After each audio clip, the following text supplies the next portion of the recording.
మహానాడు అద్భుతంగా జరుగుతుంది.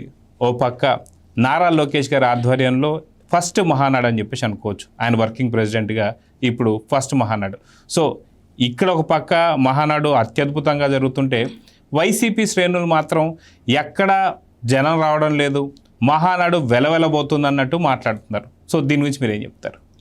ముందుగా కార్యనిర్వాహక అధ్యక్షుడిగా బాధ్యత తీసుకున్న తర్వాత తొలి మహానాడు జరుగుతుంది. ఇది ఎందుకు చెబుతున్నాను అంటే చిత్ర పరిశ్రమలో విశ్వవిఖ్యాత నట సార్వభౌమ నటరత్న డాక్టర్ పద్మశ్రీ నందమూరి తారక రామారావుగా, అంటే ముద్దుగా ఇంటి ఓడుగా పిలిపించుకున్నటువంటి నందమూరి తారక రామారావు గారు చిత్ర పరిశ్రమలో 33 సంవత్సరాల తన ప్రస్థానాన్ని వదిలేసి 33 సంవత్సరాల్లో తన రారాజుగా అఖండమైనటువంటి ప్రజాదరణతోటి ఆదరించినటువంటి తెలుగు ప్రజల కోసం, తెలుగు వారి కోసం తన శేష జీవితాన్ని ప్రజలకు అంకితం చేయాలని చెప్పని ఆంధ్రుల ఆత్మగౌరవం అనేది ఢిల్లీ పాదుషాల దగ్గర వాళ్ళ కాళ్ళ దగ్గర తాకట్టు పెట్టారు. కాబట్టి ఆంధ్రుల ఆత్మగౌరవ నినాదంతో ఆత్మగౌరవాన్ని కాపాడటానికి పుట్టినటువంటి పార్టీ తెలుగుదేశం పార్టీ. తెలుగు వారి కోసం పుట్టినటువంటి పార్టీ తెలుగుదేశం పార్టీ. కార్మికుల కండల్లోంచి, కర్షకుల చెమటలోంచి, సామాన్య జనం కడుపు మంటలోంచి పుట్టినటువంటి పార్టీ తెలుగుదేశం పార్టీ. మీరు గమనిస్తే ప్రపంచంలో ఏ నాయకుడు కూడా సమాజమే దేవాలయం, ప్రజలే నా దేవుళ్ళు అని చెప్పిన ఎక్కడ చెప్పాల. అలా అప్పటికి ఇప్పటికి చెప్పినటువంటి ఏకైక నాయకుడు నందమూరి తారక రామారావు గారు. తెలుగు జాతి ఒకటి ఉందని ప్రపంచానికి చాటినటువంటి, తెలుగు జాతి గురించి ప్రపంచానికి తెలియజేసినటువంటి, తెలుగువారి ఆత్మ గౌరవ నినాదానికి ప్రతిరూపంగా నిలిచినటువంటి అన్న నందమూరి తారక రామారావు గారికి 103వ జన్మదినోత్సవ సందర్భంగా వారికి అభినందనలు తెలియజేసుకుంటూ, సహజంగానే మీరు గమనిస్తే ఏ పార్టీ వ్యవస్థాపక దినోత్సవం అయినా సరే పార్టీ ఏర్పడిన నాడు జరుగుతూ ఉంటుంది. కానీ ప్రపంచంలోనే ఒక మహానాయకుడి పుట్టినరోజు నాడు పార్టీ సంబరాలు చేసుకుంటున్నటువంటి ఏకైక పార్టీ తెలుగుదేశం పార్టీ. ఇది గమనించుకోవాలి. తను చనిపోయిన 30 సంవత్సరాల తర్వాత కూడా ఆయన స్మరించుకుంటూ ఈ మహానాడుని ఒక వేడుకగా చేసుకుంటున్నటువంటి పార్టీ తెలుగుదేశం పార్టీ. మీరు చెప్పినట్లు రామారావు గారి గురించి కనుక మనం మాట్లాడుకోవాలంటే ఎన్టీఆర్ అనే 3 అక్షరాలు, పసుపు జెండా, ఇవి రెండూ కూడా ప్రజల కోసం ఆయన పడ్డ తపన, ప్రజలకు ఏదో మేలు చేయాలని చెప్పని 33 సంవత్సరాలు తెలుగు చలనచిత్ర చరిత్రలో రారాజుగా వెలుగొందుతూ రాముడుగా, కృష్ణుడుగా, శ్రీ మహావిష్ణువుగా, పరమశివుడుగా, కలియుగ దైవం వెంకటేశ్వర స్వామిగా, కర్ణుడిగా, అర్జునుడిగా, రావణుడిగా, రావణ కుమారుడు ఇంద్రజిత్తుగా, అలాగే భీష్ముడుగా, భీమసేనుడిగా, బృహన్నలగా, వాల్మీకిగా, విశ్వామిత్ర మహర్షిగా, పురాణంలో ఉన్నటువంటి ప్రతి పాత్రకి ప్రాణప్రతిష్ఠ చేసి వాళ్ళని చూడని వాళ్ళకి వీళ్ళే రామారావు గారే ఆ పాత్రకి సరిపోయినటువంటి వ్యక్తి, ఈ రూపమే ఆ రూపం అని చెప్పి భావించే విధంగా ఈ రోజుకు కూడా చాలామంది ఇళ్లల్లో కృష్ణుడి విగ్రహం నందమూరి తారక రామారావు గారి రూపంలో చాలామంది ఇళ్లల్లో కృష్ణుడి విగ్రహం ఉన్న విషయాన్ని మర్చిపోవద్దు. ఆ రాముడి ఫోటోలు అన్నగారిని పెట్టుకునే ఈరోజు చాలామంది ఇళ్లలో కూడా ఉన్నాయి.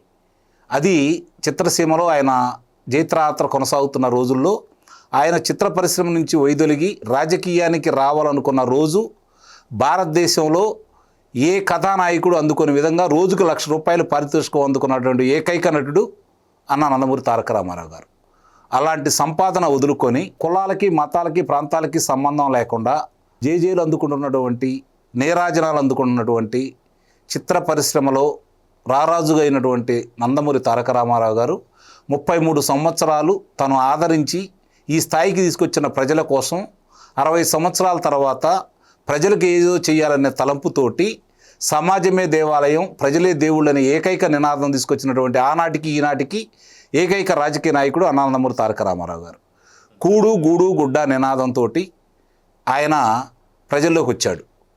9 నెలల కాలపరిమితుల్లోనే భారతదేశంలోనే కాకుండా ప్రపంచంలో ఏ రాజకీయ పార్టీకి సొంతం కానటువంటి విజయాన్ని అందుకొని ఈరోజు ఒక చరిత్ర సృష్టించాడు. ఆ చరిత్రని అధిగమించే వాళ్ళు ఇప్పుడు పుట్టలేదు, భవిష్యత్తులో పుడతారన్న నమ్మకం కూడా లేదు. అది నందమూరి తారక రామారావుకే సాధ్యమైంది.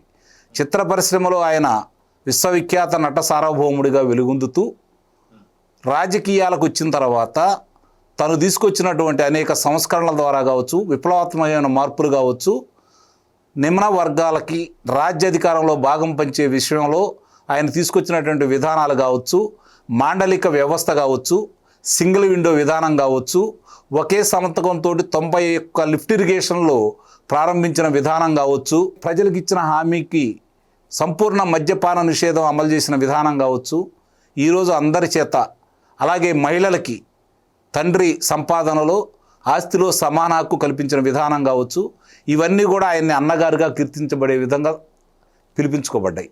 స్వయంగా ఏదైతే పక్క రాష్ట్రమైనటువంటి తమిళనాడులో ముఖ్యమంత్రిగా ఉన్నటువంటి ఎంజి రామచంద్ర గారిని రామారావు గారు అన్నగారుగా సంబోధించేవాడు.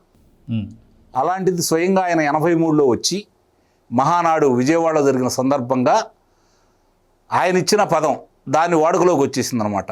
నేను నీకు అన్నన్న కాదు, నాకంటే ఎక్కువ మంది జనాభా ఉన్న ఆంధ్ర రాష్ట్రానికి ఈరోజు నువ్వు ముఖ్యమంత్రివి, నువ్వే నాకు అన్నవి, అన్న నందమూరి తారక రామారావు అని చెప్పి సంబోధించినటువంటి వ్యక్తి ఎంజి రామచంద్రన్ గారు.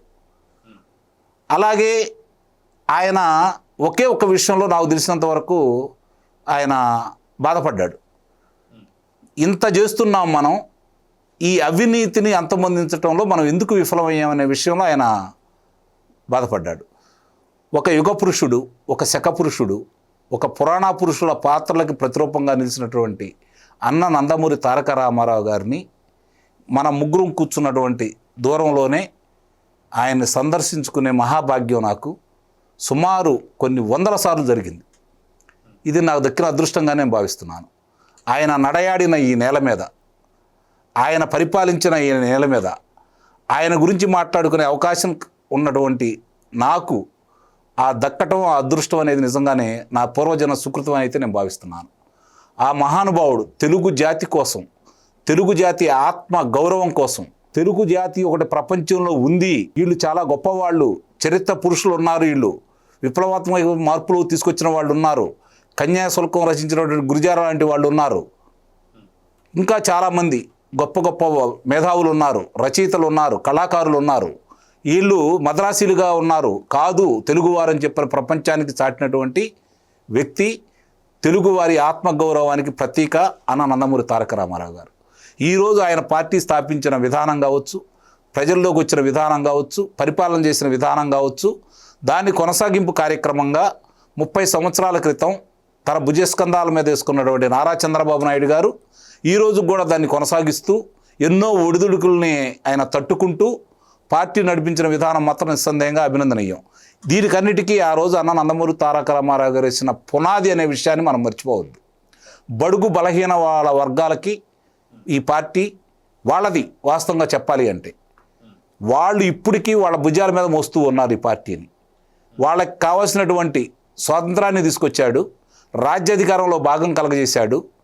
ఈరోజు ఎక్కడెక్కడో ఉన్నత చదువులు చదువుకున్నటువంటి వ్యక్తులు, డాక్టర్లు కావచ్చు, ఇంజనీర్లు కావచ్చు, లాయర్లు కావచ్చు, అధ్యాపకులు కావచ్చు, ప్రొఫెసర్లు కావచ్చు, అలాంటి వాళ్ళందరినీ తీసుకొని వచ్చి ప్రజల కోసం వాళ్ళ తపన అర్థం చేసుకొని వాళ్ళను ప్రజాప్రతినిధులుగా తీర్చిదిద్ది ఈరోజు ఈ స్థాయిలో పార్టీ ఉండటానికి మాత్రం నిస్సందేహంగా ఆయన వేసిన పునాదులు అనే విషయాన్ని మాత్రం మనం మర్చిపోకూడదు. ఈరోజు రామారావు గారు అలాగే చంద్రబాబు నాయుడు గారి తర్వాత కార్యనిర్వాహక అధ్యక్షుడిగా బాధ్యతలు తీసుకున్నటువంటి లోకేష్ బాబు గారు తాత తండ్రి వారసత్వాన్ని పుణికిపుచ్చుకొని ముందుకెళ్తున్న విధానం మనం చూసుకుంటా ఉంటే సాంప్రదాయాలు మీరు చూడండి. మొట్టమొదటి మహానాడులో చంద్రబాబు నాయుడు గారు, అలాగే తెలంగాణ ఏర్పాటులో జరిగినటువంటి మహానాడులో రామారావు గారు స్థానిక కళాకారులతోటి ఆయన కూడా కాలు కదిపిన సందర్భాలు మనం మర్చిపోకూడదు. ఆయన ముఖ్యమంత్రి అనుకోవాలి, అప్పుడు కళాకారుడే అనుకున్నాడు. ఆయన చాలా చిన్నపిల్లవాడు. ఆయన్ని పలు సందర్భాల్లో కలిసిన సందర్భంగా నా అనుభవాలు ఆయన మాటల్లో కావచ్చు, ఆయన చేతల్లో చూసినవి మీతో పంచుకున్నాను. అంటే అన్నీ చెప్పకూడదు ఇక్కడ, అంటే చెప్పుకుంటే తప్పేం కాదు, కానీ కాలతీతం అవుతుంది కాబట్టి ఇక్కడ ఈరోజు తండ్రి యొక్క ముందు చూపు, తండ్రి యొక్క దార్శనికత్వం, ఆయన ఏ విధంగా ఆలోచిస్తాడనే విధానాన్ని పుణికిపుచ్చుకున్నటువంటి లోకేష్ బాబు ఈరోజు తాతగారి యొక్క మొండితనాన్ని కూడా అలవర్చుకున్న విధానం చూసుకుంటా ఉంటే 5 సంవత్సరాల తెలుగుదేశం పార్టీ పరిపాలనలో భవిష్యత్తులో చంద్రబాబు నాయుడు గారు వైసరీత్యా ఈయన నాకు అడ్డంకి కాదు, కానీ 2009 నాటికే ఎన్నికల మేనిఫెస్టోలో నగదు బదిలీ పథకం పెట్టినటువంటి వ్యక్తి, అలాగే కార్యకర్తలకి బీమా సౌకర్యాన్ని ఏర్పాటు చేసినటువంటి వ్యక్తి, రేపు పొద్దున చంద్రబాబు నాయుడు గారి తర్వాత తెలుగుదేశం పార్టీని నడిపే వ్యక్తి, ఇతన్ని రాజకీయంగా అవమానం చేసి, వ్యక్తిగతంగా అవమానం చేసి, రాజకీయాల దూరం చేస్తే తప్ప తన మనుగడకి ఇబ్బంది అని చెప్పని భావించి మొట్టమొదటగా ఆయన సమర్థతను గుర్తించినటువంటి వ్యక్తి జగన్మోహన్ రెడ్డి అండ్ కో. అందుకే కావాలని 5 సంవత్సరాలు ఆయన మీద దాడి చేశారు. ప్రతిపక్షంలో తెలుగుదేశం పార్టీ ఉన్నప్పుడు కూడా ఆయన మీద దాడి చేస్తే తన ఆహార్యం గురించి దాడి చేశారు, తన ఆకారాన్ని గురించి దాడి చేశారు, తన ఆంగికం గురించి దాడి చేశారు, రూపరావణ్యాల గురించి దాడి చేశారు, భాష గురించి దాడి చేశారు. అయినా సరే రాటుదేలి ఈరోజు వాటినన్నిటినీ వాళ్ళు ఏదైతే అతను అవమానం చేశారో అవన్నీ ఒక మెట్లుగా తయారు చేసుకొని ఆయన ఈరోజు నాయుడు గారు అబ్బాయి నాయకుడిగా ఒదిగి వాళ్ళకి కంటిలో కునుకు లేకుండా చేస్తున్నటువంటి వ్యక్తి నారా లోకేష్ గారు. ఇది నిజంగానే ఒక రకంగా ఆయన మలుచుకున్న విధానంతో పార్టీని కూడా తండ్రి తాత తీసుకొచ్చిన ఆశయాలని ఏమాత్రం ఇబ్బంది పెట్టకుండా ఈరోజు జరుగుతున్నటువంటి ఈ సాంకేతిక విప్లవం అందుబాటులోకి వచ్చిన సందర్భంగా పార్టీని ఎలా ముందుకు తీసుకెళ్లాలనే విషయంలో ఆయన ఆలోచన విధానాలు చూసుకుంటూ ఉంటే, ఆ రోజు తాతగారు మహిళలకి ఆస్తిలో సమాన హక్కు ఇచ్చాడు, వాళ్ళకు ఒక పద్మావతి విశ్వవిద్యాలయాన్ని ఏర్పాటు చేశాడు. ఆయన చేస్తే తండ్రి గారు మహిళలకి వాళ్ళ కాళ్ళ మీద వాళ్ళు నిలబడే విధంగా, వాళ్ళకి స్వాలంబనం జరిగే విధంగా, గౌరవంగా బతికే విధంగా డ్వాక్రా సంఘాలను తీసుకొని ఏ విధంగా అయితే వచ్చారో, ఈరోజు నారా లోకేష్ గారు మహిళలకి కేంద్రంలో కనుక మొన్న విగిపోయింది, కేంద్రంలో రేపు పొద్దున 2029 ఎన్నికల నాటికి అమల్లోకి వచ్చినా రాకపోయినా మహిళా రిజర్వేషన్ అనేదాన్ని ఇక్కడ మేము ఇస్తాము అని చెప్పని ఆయన ఈరోజు మాటిచ్చిన విధానం చూసుకున్నా కూడా ఇది ఒక రకంగా చూసుకుంటా ఉంటే తాతలోని పట్టుదల, తండ్రి ముందు చూపు, భవిష్యత్తు తరాలకు ఏం కావాలని ఆలోచించే విధానం ఈరోజు అతనిలో కనపడుతున్నాయి. కాబట్టి తాతని తండ్రిని ఆ స్థాయికి తగ్గకుండా పార్టీని ముందుకు తీసుకెళ్లే విధానంలో ఆయన ఆలోచన విధానాలకి ఇంకొంచెం చిన్న అంటే వయసులో ఉన్నాడు కాబట్టి కొన్ని తొందరపాటు నిర్ణయాలు ఉన్నా కూడా